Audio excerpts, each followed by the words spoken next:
Welcome to the Behind the Curtain podcast, your real-world guide to real estate investment and property management.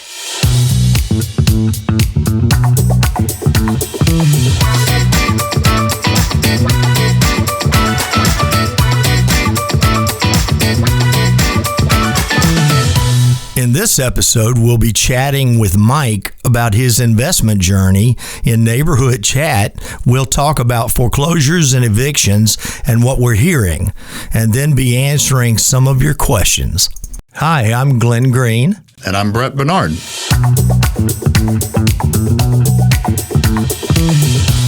Hey, Mike, thanks for joining us. And just for the people that are listening, Mike's an investor of ours out of California, out-of-town investor.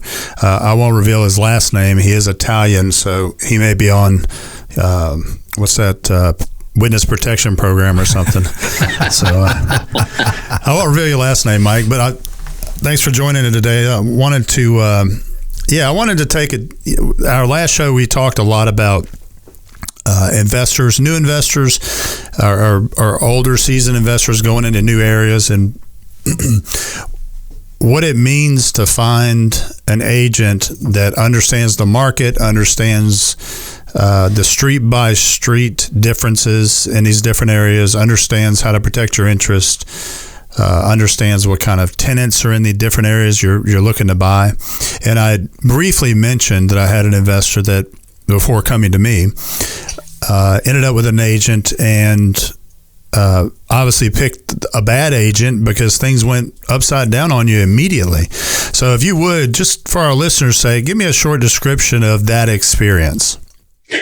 Okay. Yeah, well, nice to join you guys. I had a friend out here who referred me to an agent in Memphis. It was actually his sister-in-law. Oh, wow. And and then I come to find out that he doesn't use her anymore. But anyways, it's kind of funny, right? I knew after a while, I found out why. Anyhow, that's another story. I come to find out that the Memphis market is just a lot more different than it is in California, where the cycles are just astronomically different. Where out here, if you're looking on a graph, it just goes up, and then when it hits a recession, it drops way down, and so you're going to lose a lot of value in your property. But what I come to find out that is in Memphis, it does drop. It doesn't drop as drastically. I just don't understand. I don't know why, but it's just something new to me. You and I have talked about this before, but my belief is because Memphis is such a blue collar distribution city and so many people inside the city limits rent, and therefore, because of the enormous amount of renters inside the city limits, rental properties are very desirable, and because they're desirable, the prices tend to either level off or continue to go up in value. That's very interesting. I was just, that's kind of like what actually, brought me out to Memphis. And so, when I first got a hold of this agent, and I kind of trust her. You take a trust, you kind of like Sure. You put yourself out there in the beginning. You always do, you have to. It's just part of how it works. And, immediately it went south. But, we got a couple good properties. But like I said, there's a couple things that really took me by surprise here. Yep. One of the main things is that you closed on this property on the end of August last year? Yes, September, yeah. And we just got her out of the house a few weeks ago. Since the time you closed and the time we got her out, how much rent did you collect? Zero. Zero. I'm actually negative, including the yard work and stuff. So, not to mention what you're about to dump into it to get it rent ready now, so we can get a paying tenant in there. Yeah, one of the big things was, I do real estate out west here. It's a side thing I do. I have a California state license, and But when I went into this, it was just so stupid of me. I should have asked about the rental agreement, but I assumed, and you know what happens when you assume. Makes you an ass. Yeah, that's right. You and me. So I assumed that, the agreement was in place, but I immediately, requested that, the agreement, and there was no signatures. And I was really taken. I was like, I couldn't believe that. Not only did the agent not look out for my best interest, she did not, nor did the escrow officer, which I in my opinion, you guys use attorneys out there. Mm-hmm. You guys call them attorneys. We call them escrow officers out here. They're supposed to look out for that. And, I'm not finished with this deal. I think I'm going to pursue some legal action, but I think there may have been an insider type of, get this property sold. Glenn and I see that a lot. You don't really figure it out until later once the property sells, and then you kind of figure out who bought it and who was representing and how it came down. And that, in my opinion, what happened to you, I wasn't involved, but I don't know about the ethical side of it. But I will tell you, number one, your agent should have discussed with you the type of tenants you're going to get for that geographical location. I'm not putting down a particular area of town. It's just that's the way it is. That area, you're going to have a particular type of tenant who works in a particular type of field, and your risk of eviction and not getting rent is higher than if you were to buy something in Cordova, for instance.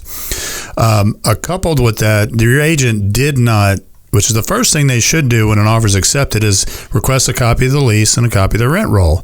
Had she done that, you would have known immediately that the tenant hadn't signed a lease and that the rent roll, which after you sent it to me, I looked at it, looks like somebody just whipped it up on a computer at the last minute so they'd have something. And I would even question the estoppel that you had the seller sign, as if that, because everything they said in that document turned out to be completely false. Not only that, your employer, your boss that you work for, did some research and also got a hold of the previous owner, and he indicated that she hadn't been paying rent prior to me buying it. And not only did he say that, but the estoppel. I'm sorry, our purchase agreement, the selling agent, because we closed earlier than the 30 days, he to make it look really good, they prorated 2 days rent. You know what I mean? They prorated 2 days rent, of which she hadn't been paying. Yeah, which she hadn't been paying, to make it. It's really good. They did a pretty decent job of trying to cover up, but I think it was both agents had to know. They had to know. And Glenn, wouldn't you agree that it's not hard to be an agent, but it's a lot of work to be a good agent, because there's a lot that you just don't call an agent and say, "Hey, find me a house." There's a process. So go through the process real quick of how you and I operate versus. Well, whenever I'm talking to an investor, I want to understand what their investment objectives are. Where do you want to be? How much do you want to spend? What's your view of what it is you're trying to accomplish? And most of the time, I can tell when they've been to a seminar, because they think they're going to come in and purchase, $40,000 properties and get $650 a month in rent, and they're going to have a great tenant for years. And that's not going to be the case if you're in the wrong part of town. that's what I call false ROI, because if you buy that property and you have to evict once a year and repaint and repair the property in between tenants, there goes all your ROI. So I try to drive my investors into the areas that I know they're going to be happy with their investment, and then set them up in my system so that they can see the listings that pertain strictly to their search criteria. And that's how you build that trust relationship that we were talking about. Now, from an ethical standpoint, if a seller's agent tells you they're going to do something and they don't do it, then they're in the wrong. If they don't mention it and you don't ask for it, then it falls under the buyer beware rule. As buyer, you got to ask the right questions, but that should come through your agent. So when you're buying a tenant-owned property, you're always going to ask for it, and written in the contract, by the way, that the contract is based upon the buyer's review and acceptance of the current lease, the rent payment history for the current tenant, and a walkthrough by the agent right after binding. And so that's going to protect you to a degree, because then it really is the escrow officer's responsibility to make sure that that was done, because it's a part of the contract. If it's not a part of the contract, then it's hard to blame the escrow officer that you didn't get what you thought you wanted.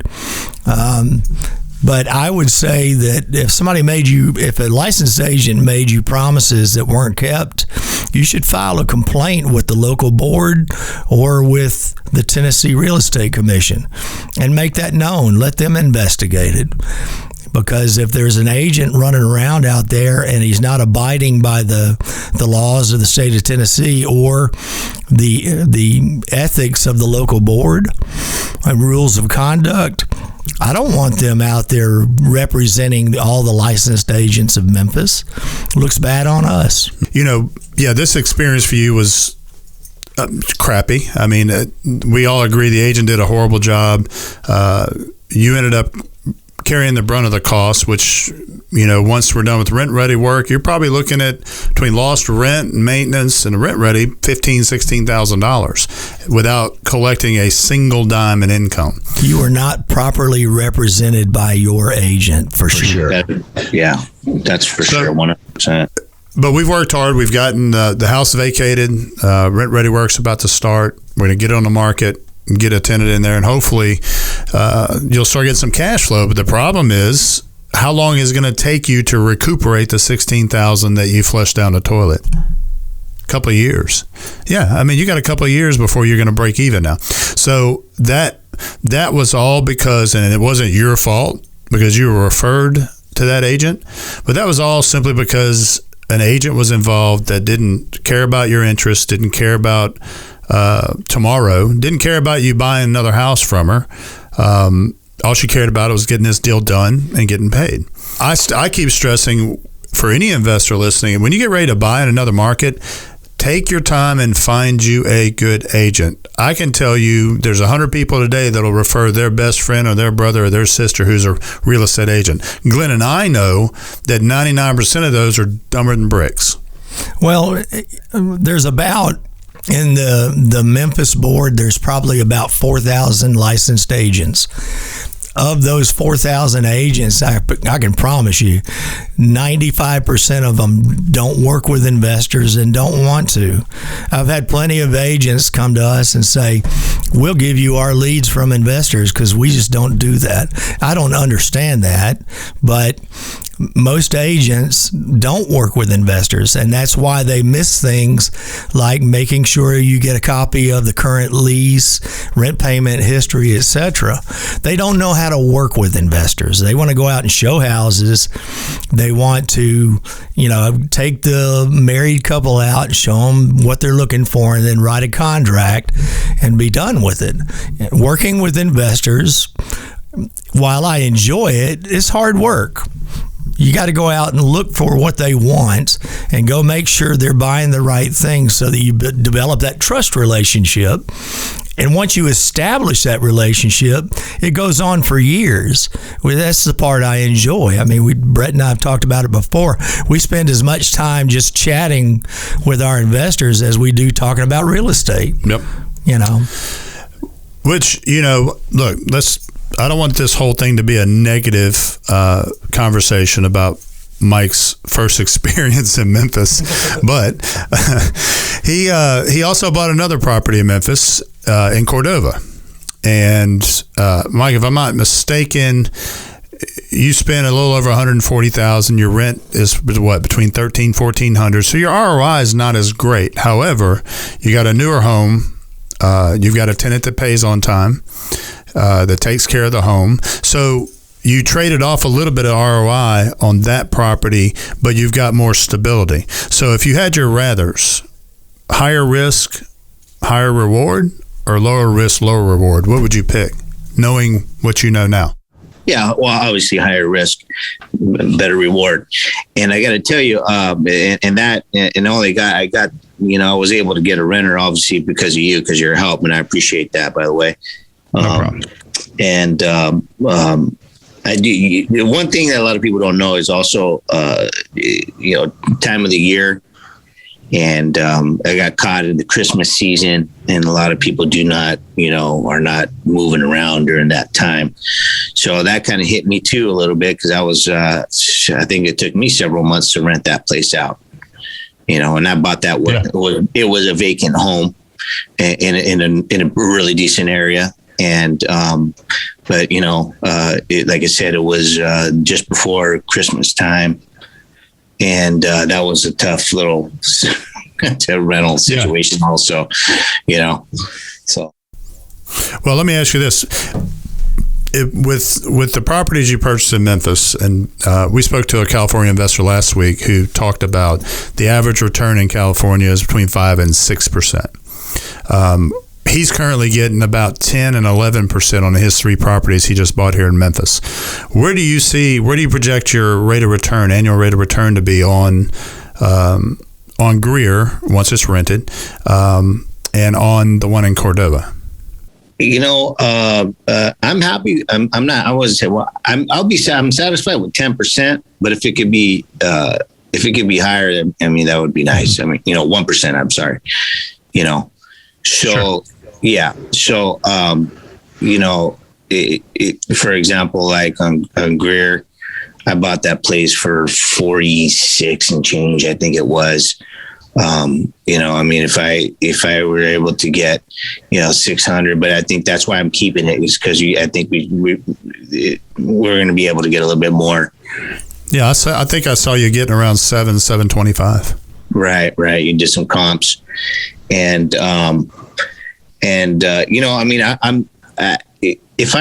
glad I met you, and it's almost happened by default, It would help me if you'd buy something from me. Yeah. But you know what? We've actually looked at it several places, and we were just a little bit late, or they turned out to be, something was wrong with them. Yeah. I'm not going to let you get back into that situation. I'd rather buy something that's ready. I don't want to go through what I went through, and I appreciate, waiting a little bit longer. And I'd rather buy a home that's in, not where the foundation is cracking, and we find out later that, it's going to be another $15,000, $20,000. And sure. At that point, it could break you, one bad move, it could break you. So, I think we're on the right path. And I'm looking forward to working with you, me too. With you, or partnering with you, or whatever. I'm pretty. I look at myself as kind of aggressive, and you want to make sure you're working with a solid person that puts your interest first, and that's number one. Because other than that, you're just wasting your time, and you could actually bankrupt yourself. Number one would be make sure you're with somebody that has an established track record and a solid, not only just a salesperson, but just a good person in general. Well, I wouldn't go that far. I don't know if I'm a good person, but I'm a good agent. You're a good person, okay? He's a good person, I promise. I'm talking to an Italian, so. All right, Mike. Hey, Bob, I really appreciate you calling in and being with us today. Thank you much. And I will be talking to you, I'm sure, later this afternoon. Thank you very much. You guys have a great day. And now, Neighborhood Chat. Foreclosures.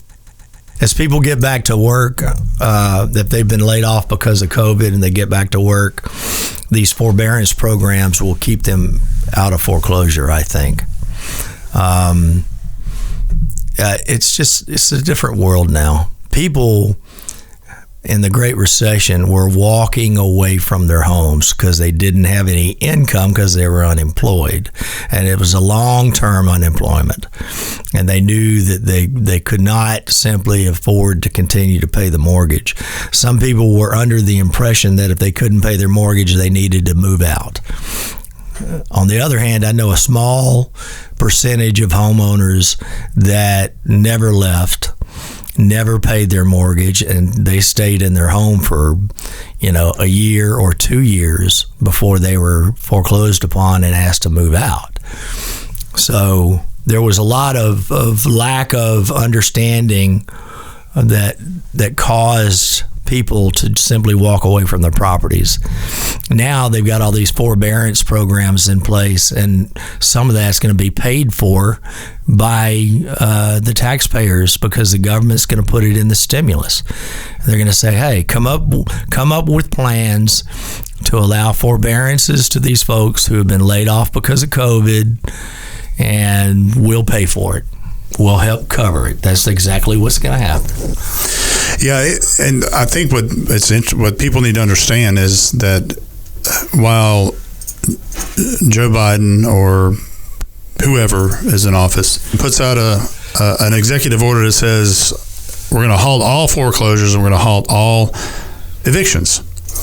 Number one, he doesn't have the authority to do that. The only thing he has the authority to do is pass something that requires that for government insured loans. If you're a landlord and you own your home free and clear and you're renting it out and the tenant hasn't paid in 6 months, they don't have the ability to tell you can't file an eviction.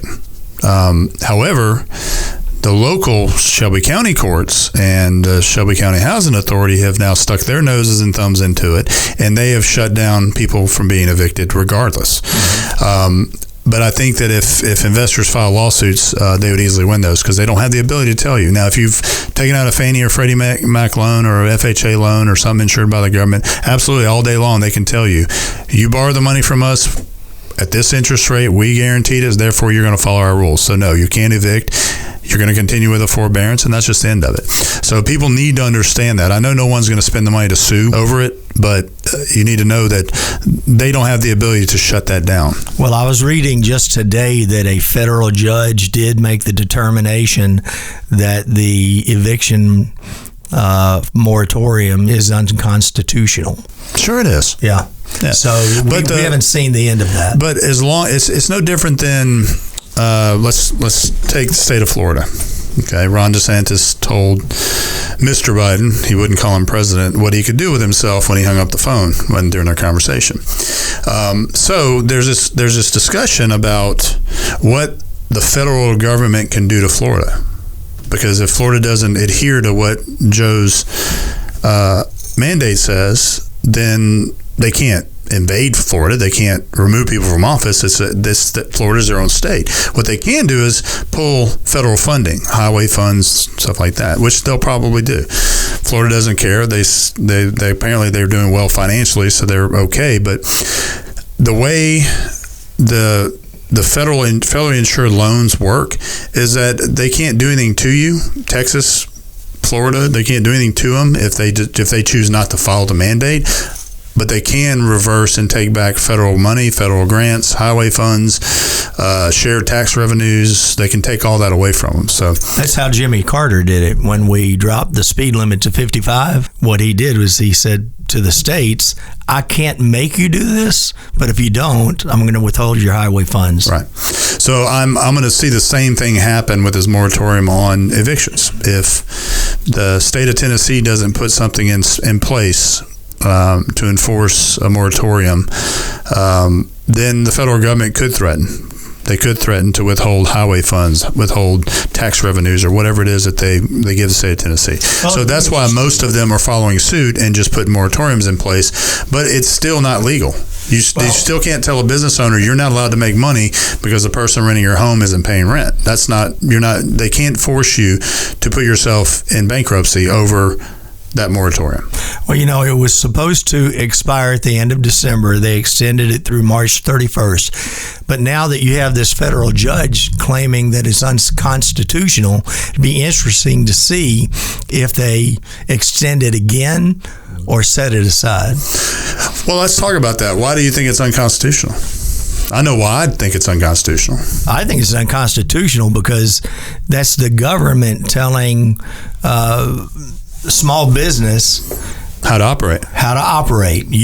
We know you invested your money into this property, but you do not have the right to evict because they didn't pay rent, even though you have a written contract with that tenant that says if you don't pay rent under these restrictions, we will evict you. And the thing that bothers me is that there are people that actually see no problem with that. People have no issue with the government telling you and I that we know you have a legal binding contract under the law, but we're going to ignore the law. We know that you're an independent business and you invest some money in that property. We're going to ignore that as well. We're going to only protect the person who hasn't paid rent in 6 months.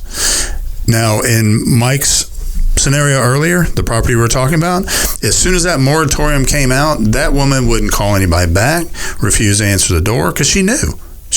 What she did is she rode that moratorium out as long as she could. Yep. Because what created a problem for me was that in December, she went and bought a brand new car, but hadn't paid rent. With all that money she wasn't paying in rent. So she rode the moratorium out because the government let her do it and protected her. Mike lost a ton of money in that real estate and that property, and then she had the ability to go out and buy a new car. You tell me how that is anywhere fair other than protecting people that, I get, there are people that need help, right? They've lost their job because of COVID, or, they've got issues. We've dealt with people all the time that had terminal illnesses and job loss and all that. So yeah, there are people that need help. But just at a stroke of a pen, just to mandate that, I'm sorry, Mr. Business Owner, you're screwed and your contracts are null and void to me is unconscionable. Yeah.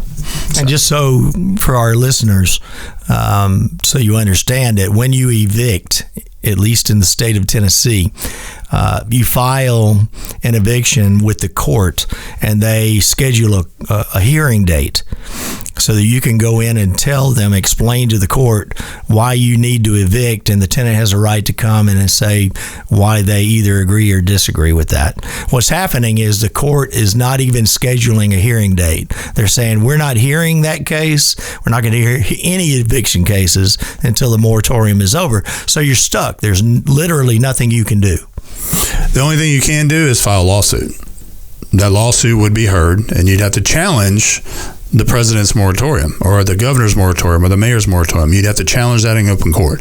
And you could win that argument easily, but it still doesn't mean they're going to hear your case even if you win it.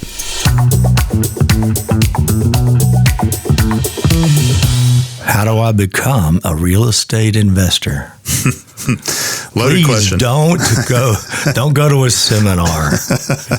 Listen, you can send me $500 and you come to Memphis, give me $500, I'll put you in my truck.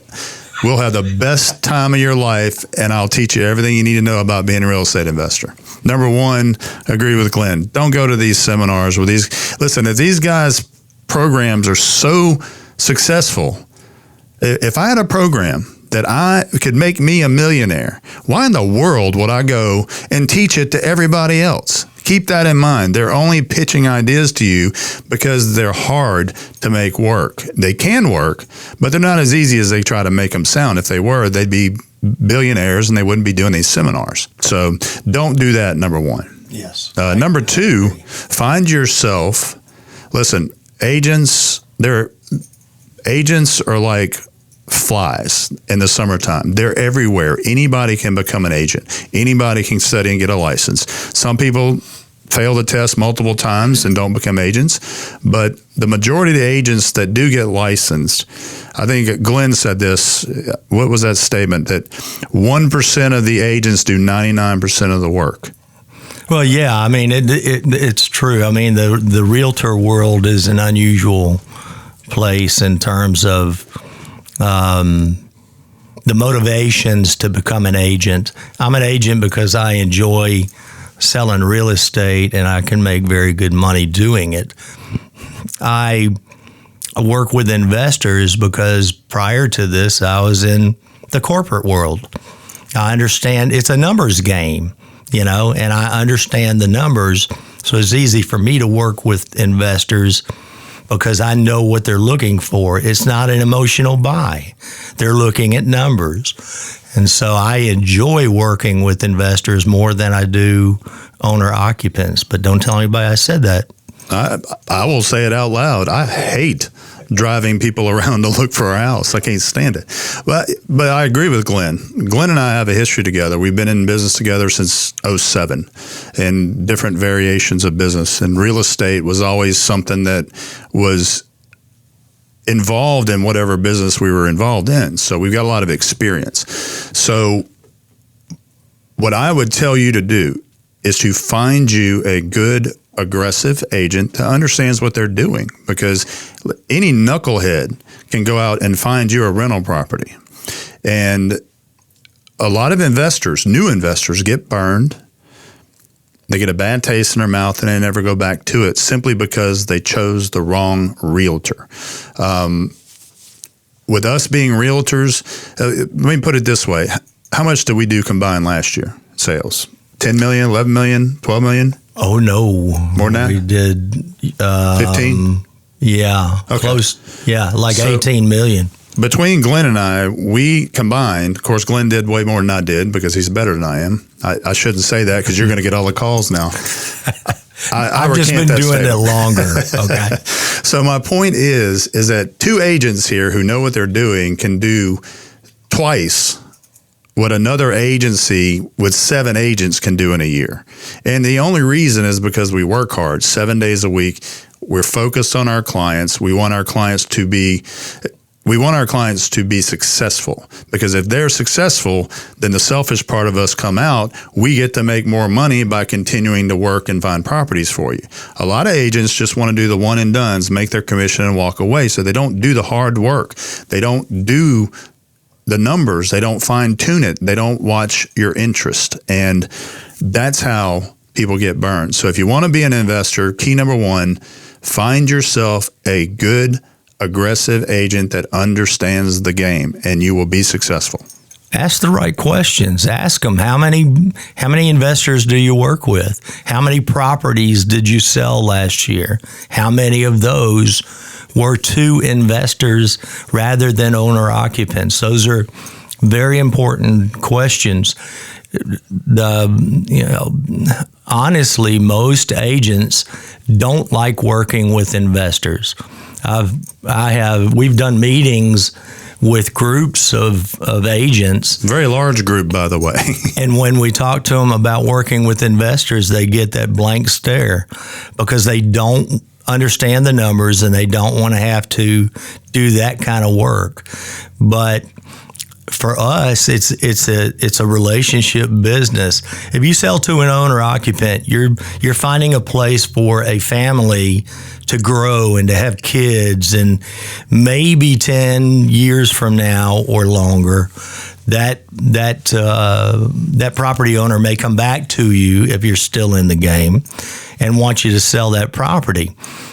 We work with investors that we talk to almost on a daily or weekly time frame, and you're constantly trying to find the next property.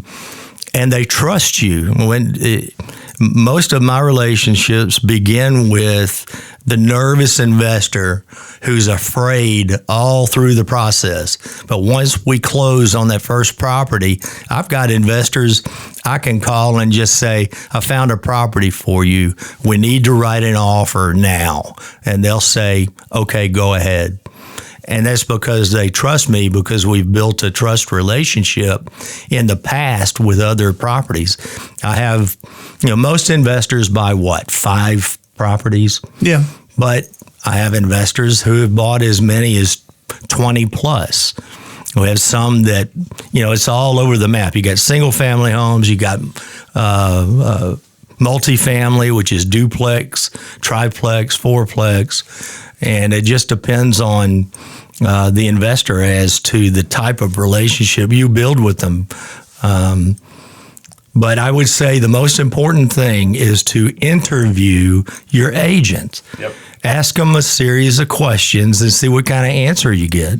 And if you need to figure out what those questions are, you can go to our website at epmrealestate.com. Both Glenn and I's profiles are on there. Our cell numbers are under our photo. And if you're not going to be buying in Memphis, but you're going to be buying somewhere else, pick up the phone and call us, and we'll give you a few questions to ask that agent that'll allow you to determine whether this agent is right for you or not, and whether they're going to work to protect your interest or simply out to line their pockets and move on. So don't be afraid to call us. If you call us, it doesn't mean we're not going to make you sign a contract that you're our client forever. Thank you for listening to Behind the Curtain podcast, your real-world guide to real estate investment and property management. Be sure to subscribe at BehindTheCurtainPodcast.com. And if you'd like to learn more about Enterprise Property Management's real estate services, please visit us on the web at epmrealestate.com. This has been a Sound Ideas Group production for Enterprise Property Management, Inc.